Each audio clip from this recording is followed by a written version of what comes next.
Behold Jerusalem. Found. The zodiacal miracle in the map of Britain and Northern Ireland and its message for our time. By Graham K. Griffiths. Chapter 8 Gemini Part 2. Our story note, 13th symbol of the zodiac. A sign that we must be near the Grail, and thus great danger too. This creature is found widely distributed in the world. He is said to have the beak, head and wings of a bird, the ears of an ass and the body of a lion. When his position in the design is known, it may be possible to guess at the treasure that he guards so carefully.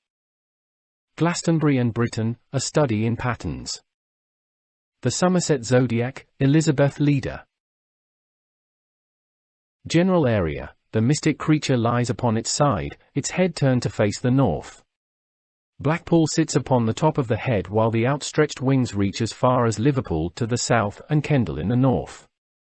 Heeley and Shipley in Yorkshire mark its feet. I have to say right now that this Griffin was totally unlooked for. I had no reason to look for him, as I had already been gifted with the standard 12 signs, and felt that the seeking part of this whole project was complete. Having said that, I do remember at least once having just a wee grumble to myself as to why, if every inch of the English and Welsh coastlines had been so fabulously figured, that glaring gap of nothingness between Gemini and Aquarius had been so overlooked. But I guess I soon let the little nagging thought fly away and fell back to patting myself on the back for an otherwise job well done.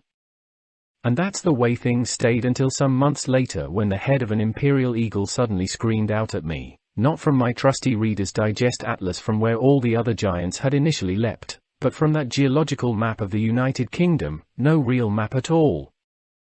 This map isn't the sort to get you, say, from Dodescombley to Hope under Dinmore, but it is a very pretty map to look at and one that shows the flowing waves of strata that form the foundations of Britain.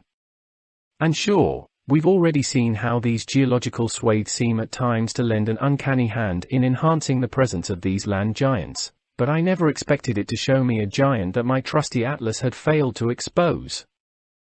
It did just this while I was writing up the chapter on Gemini and admiring the baby in its purely geological makeup. I noticed that the child's pink-colored head of Permian and Triassic sediment was seemingly overlapped by a very graphic grey wing of Carboniferous material. Naturally enough, my eye then followed this wing shape to where one would expect it to be attached to a body, and wham! What it did was to attach itself to that hitherto blank coastal area around Blackpool. However, it was now no longer void of magic, for that wing was connected to an eagle's head and the head to a rampant and furry body. Hell, it was a griffin.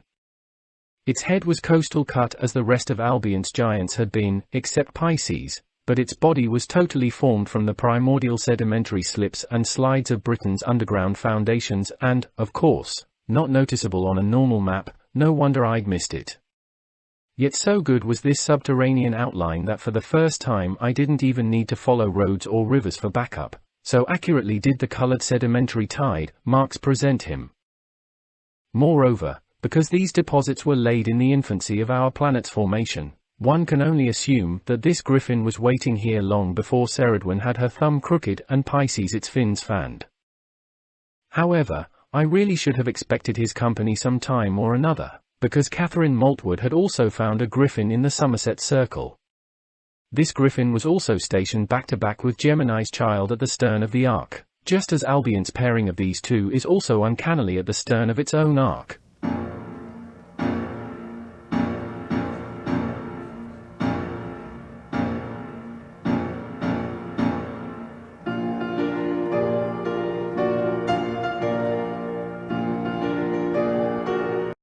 Guardian of the Grail.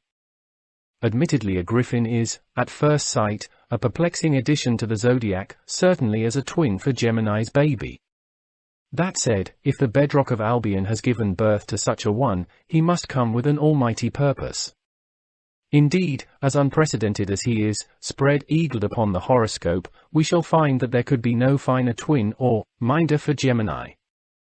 The clues to its empathy with Gemini start becoming apparent even in its own mythical makeup, for see how two creatures, the lion and eagle, have harmonized as one to give rise to this magnificent hybrid. Our stalking of him will further confirm his twinning traits. and also the wisdom of the Earth Mother in letting this creature enter Albion's arena of stars.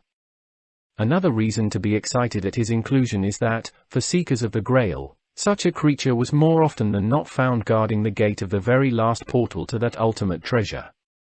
We must therefore assume that on Albion we have reached the same threshold.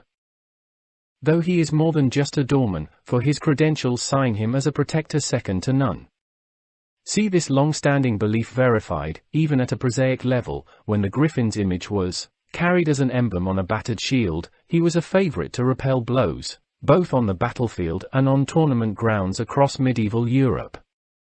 It stands to reason, then, that in such a guise this stranger in Albion's firmament might be taking up his traditional position as a repeller of blows. Certainly his stationing directly at the rear of Gemini's child seems to be a hint of a strategic maneuver, and in that gentle placing of one wing over the babe's face I think his protective intentions are fully illustrated.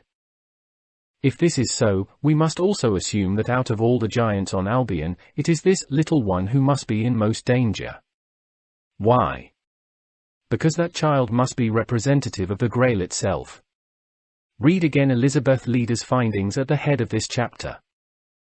And if my reasoning is correct, I would even go so far as to say that the Griffin's pose and placement must be highly prophetic of a precarious moment, when that Grail could be either won or lost, or in poetic language, when those eyes will either be opened or disastrously sealed forever. Look at the forceful gesture of those wings looking like arms on a signpost, see one pointing to that child, but notice where the other one points directly at the sign for this age, Aquarius, and if I could put words into his mouth I would say, under my right wing is the Christ child a Grail, it will be born or aborted at the time that is under my left. Look right, look left, and no. So, this mysterious creature has seemingly bided his time, out of sight and mind, deep underground in readiness for these days of reckoning. I say a reckoning, for take it from the ancient Minoans that the sighting of a griffin presented a most awesome line in the sand.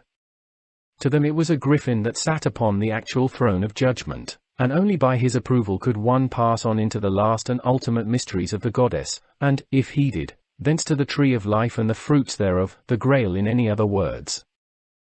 It seems then that the way of Albion may be no different. Its last stages, its most intimate secrets, are now seen to be guarded by a stony-faced glare. Who will dare approach for approval to pass?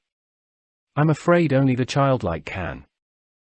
Returning to his provocative posting at the rear of Gemini, any dictionary will confirm what we Questus already now suspect, that his credentials are vigilant, a chaperone, and a guardian. Surely he represents all these as he takes up his station of strength and defense by standing back to back with that baby, obviously guarding the little one from the rear. But what is to the rear? The answer, the pincers of Scorpio, that's what. And Scorpio is our next starry port of call. Now do you get the picture? That child and its potential of Christ consciousness in us all is, for sure, the Grail, so the danger must be in us never achieving that, and, if so, Scorpio must be the reason why. More of this later. Adding 2 and 2 together. Because we're still in the house of the twins, let's start adding a few more 2 and 2s together to determine why a griffin has been allowed to gatecrash what has been, up until now, a strictly zodiacal party. Here, visually joined back to back, like all twins who would rather he won, is the unlooked-for other half of Gemini. Although he hasn't arrived as another child, he is again as perfectly Geminian as could be, a succinct example of the two become one, the repetitive underpinning of all Albion. First and foremost, see in him the symbolic union of the two most potent creatures of Earth and Sky, Lion, Earth Mother, Eagle, a Sky Father, met in one mythical creature from the Dreamtime. In this he represents a spectacular graphic twinning of holy polarities, and speaks 1,000 words without making a sound, like any good picture should. Therefore within the griffin's shape one may simply see, in pictorial language, the divine embrace of the parents, which, if performed within a man would give birth to a Christ, and in a beast a griffin. We are talking here of the poetical optimum outcome from whenever the lovers are met as one, and totally aware, in anything. In the case of the griffin we are presented with a perfected beast, a hermaphroditic creature that is both queen of the land and king of the sky, symbolically free to move in both physical and spiritual dimensions. And this is the promise to us all, should this same sacred marriage take place within our bodily temples, which are as yet rarely visited centers represented by that icon of a still sleeping Christ child.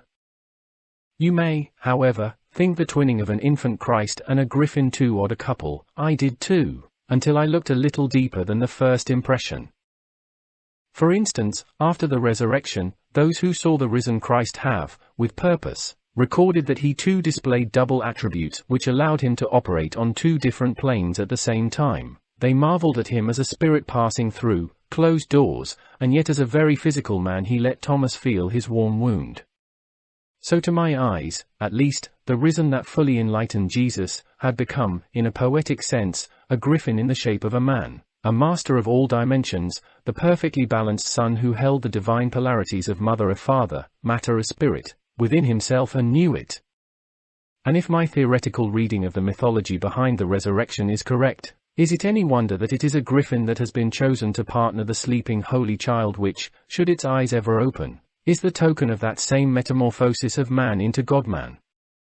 Indeed, with its Liverpool eyes still closed, is there not a further poetic token of Jesus himself lying in his womb-like earth tomb waiting to walk out 3 days later as a man, reborn as a Christ, the ultimate liver of life?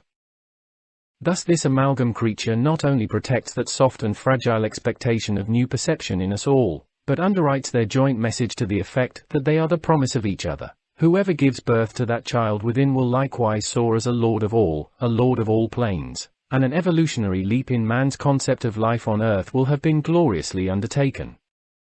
Robert Graves' own research seems to validate a similar mythology revolving around the presence of a Griffin. In the Song of Emergin being an almost Taliesin-like chief bard of the Irish, for instance, the wise old man proudly proclaims in otherwise mysterious tones, "I am a Griffin on a cliff." In trying to get to the bottom of this announcement, Graves gives the following wisdom-laced pedigree of both the Griffin, vulture and the purely mystical heraldic Griffin. The Griffin vulture sacred to Osiris, a bird also of great importance to the Etruscan augurs and with a wider wingspan than the golden eagle. In the Song of Moses, Deuteronomy, Jehovah is identified with this bird, which is proof that its uncleanness in the Levitical list means sanctity, not foulness. The heraldic Griffin is a lion with Griffin vulture's wings and claws and represents the sun god as king of earth and air. The name Osiris will later flare up many times as Albion's own riddle untangles, but for now let me mention that, to some, this god of early Egypt was in a sense a prototype of the Christ himself, as were many other deities from around the globe, while the mere nearness of the name Jehovah to that of a Griffin obviously speaks volumes in itself. However, Graves had more. Further on, and whilst poking around in mystic calendars, he uncovers the Griffin being allocated to an auspicious one-off day when enlightened men was there for the taking. This time it is a Griffin eagle which shows the way, for it seems that such a bird was mystically perched upon that all-important extra, or odd day out in the 12-month calendar, which was decreed as that day when a chosen one could become a godman in the form of a Griffin no less. So ask yourself now if Albion's Griffin is not the odd giant out in Albion's 12-giant spread? Funnily enough, he was also the 13th giant that I found. Indeed, he and Cumbrius Christ combined are truly always going to be the 13th and oddball guests in any reading of the stars, but, God, how we shall watch them make sense out of it all.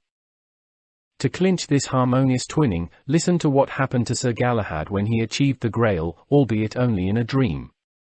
It is his father Sir Lancelot who is doing the dreaming for us, and he who had come down from heaven went up to the youngest knight of all and changed him into the likeness of a lion, and gave him wings, and said, Beloved son, now canst thou range over all the world and soar above the ranks of chivalry, and straightway he took wing, and his pinions waxed so huge and wondrous that they shadowed all the earth. And having left everyone breathless with his powers of flight, he soared up to the clouds, and at once the heavens opened to receive him and he entered in without further stay. The dream is recorded in the high history of the Grail, and with it I think the Griffin's place in Albion's scheme of things is cemented in the sediments. Defining the body. So let's dig out another work of disarming cunning. An ear or a sure sign of enlightenment. He makes himself known from Preston at the base of his neck, from where the river Ribble flows seawards while washing the back of his head. Notice the sandbar at Lytham St. Anne's, which looks very much as though it would like to give our griffin a large flap of an ass-like ear. This is entirely in keeping with some depictions of griffins. However, another and more exciting way of seeing this same distinctly shaped sandbank is sparked by reading the following Griffin lore. As researched by Elizabeth Leader, the treasure he guards is light in the sense of intelligence or enlightenment, and it is interesting to find that his conventional representations always give him an excrescence, either a knob or a flame, arising from the top of his head. Look at my line drawing of that sandbank in conjunction with the words above. Are we not looking at nature's own representation of a sand-gold flame? Though I have to laugh when noticing that of all places it just had to be Blackpool which actually crowns this creature, that town with its own famed brand of electrical illumination. Carrying on, it is the Irish Sea, which takes over and draws the top of his head and beak. Fleetwood is at the beak's tip from where it curves wonderfully into the mouth of the River Wyre. Why do think of Wyvern, another strange griffin-like beast?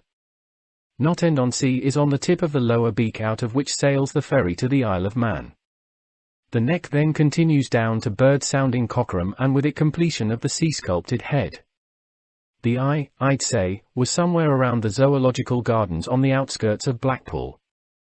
To do justice to the way this creature came to me via the underground magic, I feel it would be wrong of me to even think about proving the rest of the body by roads and rivers, so I will only drop a few place pointers onto that figure secreted away in a subterranean sandwich. The only liberty I will take is to reverse and transfer the cat-like right fore and hind legs so as to provide legs for the left side, as on the geological map the limbs on the left are not defined. Starting with the southern wing. Its perfect feather tips flick Liverpool, whilst the tip of the northern wing touches Kendal in the Lake District. Interestingly, this particular wing's geological outline seems to echo both the path of the M6 and the county boundary, although perhaps I ought to say they echo it. Is this another case of subliminally prompted embellishment perhaps? The right hind leg seems to take in the curve of Rombald's Moor from Skipton down to the area of Shipley, while the paw of the right foreleg surrounds the Chorley and Adlington areas. Appreciate for yourself this underground poetry in motion, this magnificent adagio of eternal patience. See that wing and that gorgeous paw. Look with the eyes of a child and you will see the griffin and therein gain entry into the last mysteries of Albion. The beginning of the end. But, you hikers of Albion, let's linger on this sign of protection, and assess what is revealed here along with what is still to come, for here is a good place from which to turn back. Why do I suggest turning back? Well, from here on in I must warn you that our journey is to be strewn with sights and sounds which, more than anything you have encountered to date, may cause great insult to your adult sensibilities, and to such an extent that you might even be tempted to laugh away the child within you so as to save your ego-fueled self which, you think, already sees the reality of your existence, the solidly educated, rational and sensible you. To those who would risk going on, however, I offer only increasing evidence of the extraordinary. We shall enter territory that will test any sane person's staying power, though for those of us who can still hang on and see with childlike eyes, it will be territory filled with the most terrifyingly beautiful things ever to confront us, things more disarmingly absorbing and testing than anything we have yet seen. Understand, then, that this griffin is the turning point of our entire journey. From here on the terrifying and the marvelously beautiful will vie equally for your attention. To take the step beyond the griffin is to toss a lifetime's worth of beliefs into the air like chaff into a tornado, and even Albion may seem at times more a picture of hell than heaven. This griffin is the terrible, though unavoidable, doorway to the culmination of all Albion. And sure, that Cumbrian cluster of Christs is it, indeed, this griffin's northern wing points beyond Aquarius to the same conclusion. One wing guarding the unborn Christ child, our sleeping perception, the other showing that same child full grown and fully aware upon the cross. But don't rush on to Cumbria, as we must first travel the miles in between, where other giants already queue up either to prepare you for that final mind-blowing mile or two, or else to have you running scared all the way back to the technologically tamed world you knew yesterday. So be warned that almighty stumbling blocks bar our path. And the only way to get over them is to remain a happy-go-lucky griffin-spotting child, even when the sting of Scorpio hovers within an inch of your face, don't scream, but just be amazed at in beauty, touch it even. I know it sounds foolish advice by today's standards, but by the standards of those who have already sought and found the Holy Grail, such advice would be looked upon as gloriously foolish. Just ask Perceval. It seems it was exactly this fool's trail which this grail-seeking knight adhered to, a path which, incidentally, and whether you know it or not, you have been following ever since the day you so marvelously decided to read this apparently foolish book. Perceval, you see, was a simple backwoodsman who became a knight beloved of Arthur, and who, through his childlike innocence, achieved the Grail where other knights of greater renown and intellect failed utterly. With this in mind, and to those of you brave enough now prepared to head northwest with me, I'd like to draw your attention to a piece written by John Matthews in his book The Grail Tradition, as it is a timely reminder how best to continue the rest of this journey towards its crescendo. Here Matthews writes of Perceval and the state of mind that allowed him to seek out and lift the Grail. And this is indeed a most important function of the would-be Grail seeker.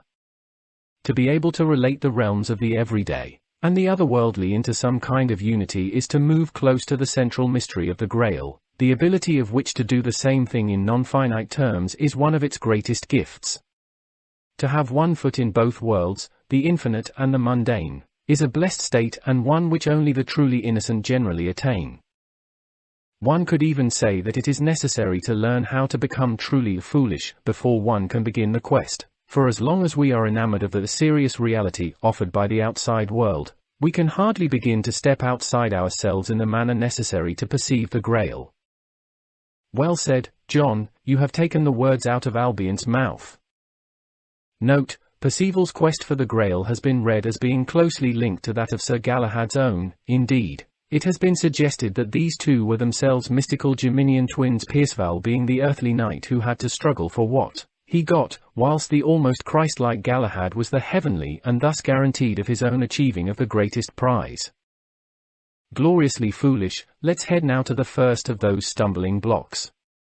To get there we must now, for the only time on this journey, leave the safety of this Ark of Albion for a while, which, in itself, should tell us that danger is about, and cross the dividing ocean to the place where this Zodiac Scorpio dwells, a coiled and malignant force, yet a sign whose role is a vital component to this overall prophecy, indeed, as vital as the addition of the Christ, for without Scorpio's sting there is no stab of pain to shock us back into our senses. Away now across a tempestuous, bilious sea to Northern Ireland, for a storm is brewing.